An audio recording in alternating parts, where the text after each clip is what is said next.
अस्सलाम वालेकुम नाजरीन, आज पेश है एक ऐसी तहरीक की तारीख जो अपनी अजीबो गरीब हैत और नजरियात की वजह से बेहद मशहूर है या शायद बदनाम है, जिसे अल-मोहसिनिया या फ्री मैसन्स के नाम से जाना जाता है। यह तहरीक शर के खतरनाक तस्वुर की वजह से मशहूर है। क्या अजीब बात है कि जब भी दुनिया की ताकतवर और खुफिया तहरीकों का जायजा लिया जाए तो कहीं ना कहीं इनके ताने बाने यहूदियों से जा मिलते हैं।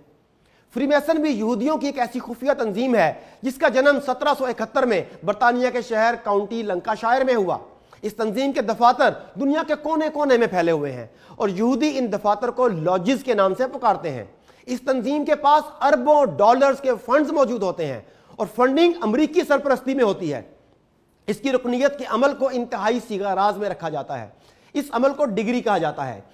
एक जैसी डिग्री के हामिल अफराद अपने हम रुतबा लोगों से ही वाकिफ होते हैं। इस तंजीम के इजलास और तमाम तर कार्रवाइयाँ खुफिया रखी जाती हैं। तमाम तर गुफ्तगू कोड वर्ड्स में की जाती है। सिर्फ अराकीन ही इन कोड वर्ड्स को डी कोड करके समझ सकते हैं। एक आंख का निशान जो दज्जाल की अलामत है, फ्री मैसन की शनाख्ती अलामत है।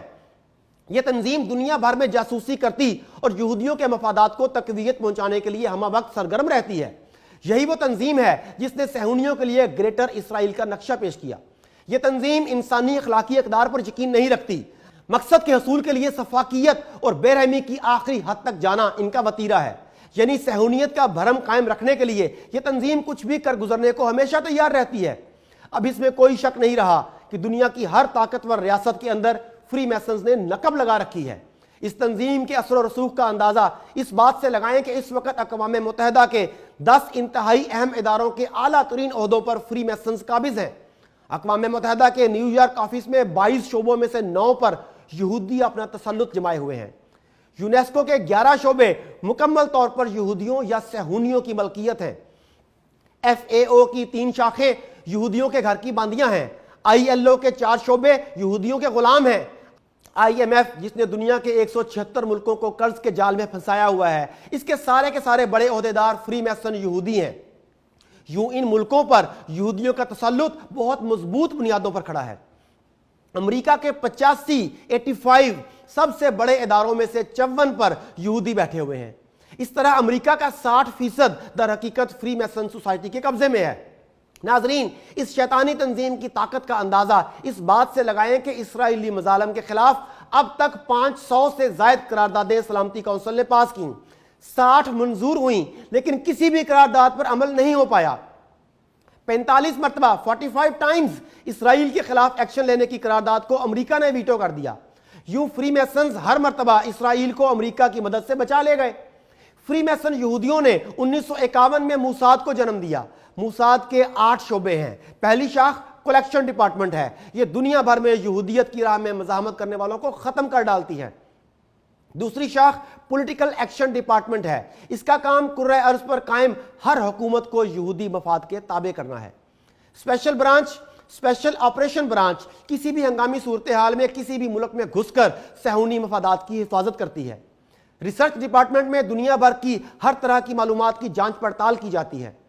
मुसाद की छठी शाख टेक्नोलॉजिकल डिपार्टमेंट है। इसका काम साइंस और टेक्नोलॉजी में नई नई इख्तरात के जरिए फ्री मैसन्स गोल को हासिल करना है। नाजरीन, मुसाद की 2 शाखें मजीद हैं जिनके बारे में ज्यादा मालूमात नहीं मिलती। एक अंदाजे के मुताबिक ये दोनों शाखें मुसाद को फ्री मैसन और इसराइल के साथ जोड़े हुए हैं। यूं फ्री मैसन और मुसाद मिलकर हर साल करोड़ों डॉलर्स का असलहा इसराइल के लिए हासिल करती हैं। इसका मकसद फलस्तीनियों की नस्लकुशी और उन्हें निशाने इबरत बनाना है। और सफाकी का मुजाहरा वो बगैर किसी खौफ व खतर के हर वक्त करते रहते हैं। नाजरीन, ये फ्री मैसन का ही स्याह कारनामा है कि आज 70 साल गुजरने के बावजूद फलस्तीनी अपनी ही सरजमीन पर अजनबी बनने पर मजबूर हैं। दुनिया का कोई मुल्क, कोई तंजीम फलस्तीनियों को इंसाफ नहीं दिला सकी क्योंकि सहूनियों के आगे सब बेबस हैं। आज पूरी दुनिया, खास तौर पर मशरक़ वुस्ता और लातीनी अमेरिका में जो शोरश बपा है, इसके पीछे भी इसी तंजीम का हाथ है। इनका मजहब ताकत का हसूल और मकसद इंसानी लाशों पर दौलत के अंबार लगाना है। फ्री मैसन तहरीक सरतापा खुफिया तहरीक है। इनका असल दायराकार आला तबकात हैं। बादशाह, शहजादे, उमरा और मौजूदा जमहूरी निज़ाम में सदर मुमलिकत, वज़ीर आज़म, फौजी अफसरान, बड़ी बड़ी मजहबी शख्सियतें, ताजिर और साहब असर लोग इनके खास हदफ होते हैं। ماضی قریب کا جائزہ لیا جائے تو وہ بڑے لوگ جن کے بارے میں وثوق سے معلوم ہوا کہ وہ فری میسن تحریک کے سرگرم عہدیدار تھے، ان میں ترکی کا مصطفیٰ کمال پاشا، ایران کا رضا شاہ پہلوی، مصر کا صدر جمال عبد الناصر اور انور سادات، فلسطینی یاسر عرفات اور ایران کے سابق وزیر اعظم امیر عباس حویدہ اہم ہیں۔ اس کے علاوہ افغانستان کے سابقہ صدر امیر حبیب اللہ خان، مہاراجہ پٹیالہ اور نواب رامپور رضا علی خان اپنے اپنے لاجز کے گرینڈ ورشپ ماسٹرز تھے۔ ناظرین، فری میسنز عام طور پر ملک کے اعلیٰ افسران کو اپنا رکن بناتے ہیں یا غیر ملکی بڑی بڑی کمپنیوں کے مالکان اور عہدیداران کو۔ رکن بننے کے لیے کسی خاص رنگ، مذہب، نسل یا قومیت کی قید نہیں، بلکہ ہر ملک کے بااثر شہریوں کو رکن بنانے کی ہمت افزائی کی جاتی ہے اور اس کے بعد منصوبے کے مطابق انہیں اپنے مطابق ڈھالا جاتا ہے، تراشا جاتا ہے، اور مقصد ہوتا ہے صہیونیت کا تحفظ۔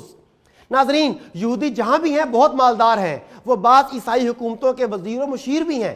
یورپ، برطانیہ اور امریکہ کے اخبارات اور اقتصادیات پر ان کا قبضہ ہے۔ غرض یہ کہ وہ عیسائیوں کی ذہنیت اور سیاست پر چھائے ہوئے ہیں۔ اس کا فائدہ انہوں نے پہلی جنگ عظیم میں اٹھایا۔ جب عربوں نے ترکوں کے خلاف علم بغاوت بلند کیا تو اتحادی فوجوں کے زیر اثر حجاز، اردن اور عراق میں علیحدہ حکومتیں قائم ہو گئیں۔ یوں صہیونی ریاست کی راہ ہموار کی گئی جو آج عالم اسلام کے سینے میں خنجر کی طرح پیوست ہے۔ ناظرین، اس وقت ضرورت اس امر کی ہے کہ دنیا کے سامنے ان کی حقیقت واضح کی جائے، ان کے پوشیدہ راز آشکار کرنے کی پوری کوشش کی جائے تاکہ انسانیت کے خلاف یہودیوں کے خفیہ منصوبے ظاہر ہو جائیں۔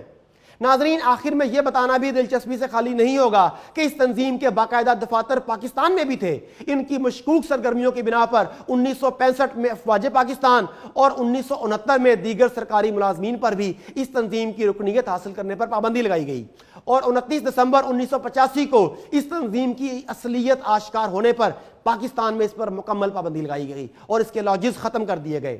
مگر یہ خفیہ تنظیم ابھی بھی مختلف ناموں سے اپنی مذموم سرگرمیوں میں مصروف ہے۔ تحقیق کے مطابق لائنز کلب اور روٹری کلب کے فاؤنڈنگ ممبرز بھی فری میسنری تھے۔ باقی فیصلہ آپ خود کر سکتے ہیں۔